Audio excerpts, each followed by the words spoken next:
entend souvent dire que l'enfant de Dieu doit être éprouvé, l'enfant de Dieu doit vivre des tentations, mais à quand la fin des épreuves dans la vie d'un enfant de Dieu? D'accord, merci beaucoup.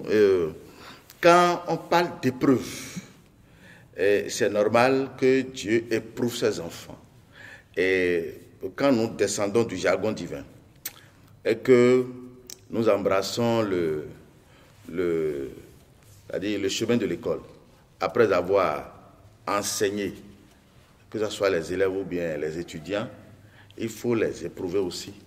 Il faut les soumettre à des épreuves pour tester leurs connaissances, pour savoir en réalité s'ils ont compris ce que tu as enseigné. Donc Dieu éprouve.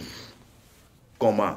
Lorsque Dieu vous enseigne des choses, à un moment donné, il vient à vous et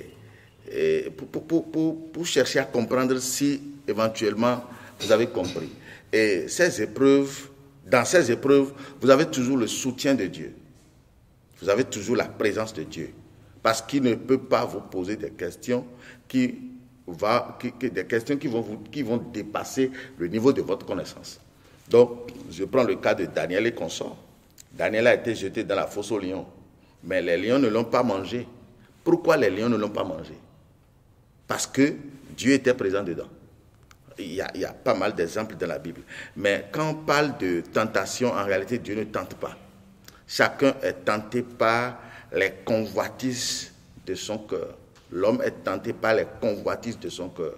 Dieu ne tente pas. C'est pourquoi même dans le Notre Père, il dit « Ne nous induis pas en tentation ». Donc, ça veut dire quoi? Dieu ne tente pas. Si quelque chose nous arrive, où nous perdons la solution, ça devient une confusion. Quand je prends les cas d'accident, la perte d'enfants, les maladies incurables, tout ce qui se passe dans le monde aujourd'hui, mais c'est le retour du péché. Lorsque vous commettez des actions contre Dieu, lorsque vous donnez adoration à autre chose, mais est-ce que Dieu a promis dans la promesse que Dieu nous a faite? Est-ce que Dieu nous a promis les accidents? Non. Est-ce que Dieu nous a promis la perte de nos enfants? Non. Mieux, Jésus a dit quoi? Je vous laisse la paix, je vous donne ma paix. Je ne la donne pas comme le monde donne, que votre cœur ne se trouble point et ne s'alarme point. Autrement dit, lorsque vous êtes en Jésus-Christ, parce qu'il y a une différence entre rester en Jésus-Christ et entendre parler le nom de Jésus-Christ. Et c'est ce qui se passe aujourd'hui dans le monde. Le fait d'entendre parler de Jésus-Christ, ou bien le fait de dire au nom de Jésus-Christ, ne signifie pas qu'on est en Jésus-Christ. Parce que celui qui est en Jésus-Christ ne peut pas célébrer la Noël, par exemple. Celui qui est en Jésus-Christ ne peut pas célébrer le 1er janvier. Celui qui est en Jésus-Christ ne peut pas célébrer Épiphanie. Celui qui est en Jésus-Christ ne peut pas célébrer la Pâque du dimanche. Celui qui est en Jésus-Christ ne peut pas célébrer les fêtes mondaines. Parce que Dieu, en réalité, nous a donné 3 fêtes. Dans le livre de Exode 23, verset 14, il dit 3 fois par année, tu célébreras des fêtes en mon honneur. La vraie Pâque de Dieu, qui est célébrée le 14e jour du 1er mois. La vraie Pentecôte de Dieu, qui est célébrée au lendemain de la pleine lune du 3e mois. La vraie fête des tabernacles, qui est célébrée au lendemain de la pleine lune du 7e mois. Donc, ça veut dire quoi? Ça veut dire que quand on parle de... Et c'est là ce que le chrétien appelle, ou bien le monde appelle tentation. Lorsqu'on perd les enfants, lorsqu'on arrive à casser un pied par accident, lorsqu'on arrive... lorsqu'on vit un fléau là, on dit que oui, c'est Dieu qui tente. Ça là, c'est dangereux. C'est extrêmement dangereux de mentir sur le compte de Dieu. Dieu ne tente jamais quelqu'un par ces fléaux-là. Dans le livre de Romains 10, à partir du verset 11, il dit « Quiconque croit en lui ne sera point confus ». Je prends le cas de Job, parce que souvent c'est ce cas-là, c'est le cas de Job qui est souvent pris pour... Bon, et d'ailleurs même, alors nous ne sommes pas Job, oui ou non? Parce que Jésus est déjà venu. Nous ne sommes pas Job. Moi, je ne m'appelle pas Job. Et je crois que vous aussi, on ne vous appelle pas Job. Ça veut dire que c'est quelque chose qui s'est passé en un temps avec un individu et qui, normalement, ne doit plus se répéter sur les enfants de Dieu, si éventuellement nous cherchons à comprendre les raisons qui ont poussé Dieu à venir à ce niveau-là avec Job. Mais Job, dans un premier temps, ne connaissait pas Dieu. Parce que qu'est-ce qui explique ça? Dans Job 42, à partir de versets 1 à 5, lui-même a dit quoi? Mon oreille avait entendu parler de toi, mais maintenant mon œil t'a vu. C'est ce que Job a dit. À la fin, au moment où Dieu l'a rétabli au double, lui-même a dit, mon oreille avait entendu parler de toi, maintenant mon œil t'a vu.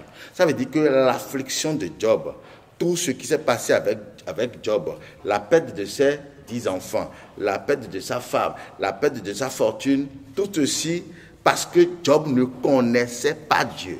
Comment vous pouvez donner adoration à quelqu'un que vous ne connaissez pas? Avant de donner adoration à quelqu'un, vous devez au préalable chercher à le connaître. Donc, Job, dans un premier temps, vivait la vie que le chrétien mène aujourd'hui. Parce qu'aujourd'hui, on dit, mais le chrétien ne sait pas s'il est pécheur ou pas. Il suffit seulement qu'on lui dise de demander pardon des péchés, il va commencer par demander pardon des péchés.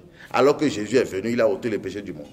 Normalement, en Jésus, celui qui est en Jésus ne doit plus avoir de péché. C'est tout comme si vous prenez une bouteille d'eau, dans laquelle il y a de l'eau. L'eau, là, dans la bouteille, n'a pas de décision. C'est la bouteille qui la contient. Nous sommes comme ça, avec Jésus. C'est Jésus qui nous contient. Et Jésus lui dit quoi? Lui, il est l'agneau de Dieu qui est venu ôter le péché du monde. Autrement dit, tous ceux qui seront en lui, véritablement en lui, ne vont plus avoir de péché. Parce que lui, il a déjà détruit le péché. Il est allé dans la tombe, il est allé arracher la mort, le pouvoir à la mort. Ou bien, pour nous ramener la vie.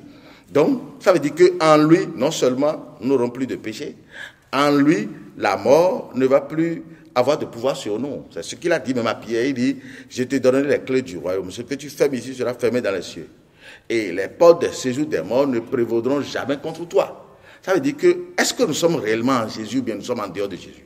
Parce qu'en dehors de Jésus, la mort doit frapper. En dehors de Jésus, l'homme va avoir des péchés. En dehors de Jésus, les fléaux doivent frapper. En dehors de Jésus, il y a la faim, il y aura tout. Maintenant, en Jésus, il n'y aura plus la faim. En Jésus, il n'y aura plus la mort ne peut plus frapper. En Jésus, la sorcellerie ne peut plus frapper. En Jésus, on n'aura plus de péché. Donc, le contexte Jésus n'est pas encore bien défini ou bien n'est pas encore bien compris, surtout par ceux qui se disent chrétiens, ou bien par le monde entier. Sinon, moi, je trouve ça totalement absurde. Qu'aujourd'hui, on dit au nom de Jésus, mais on a encore des problèmes. Moi, je ne comprends pas.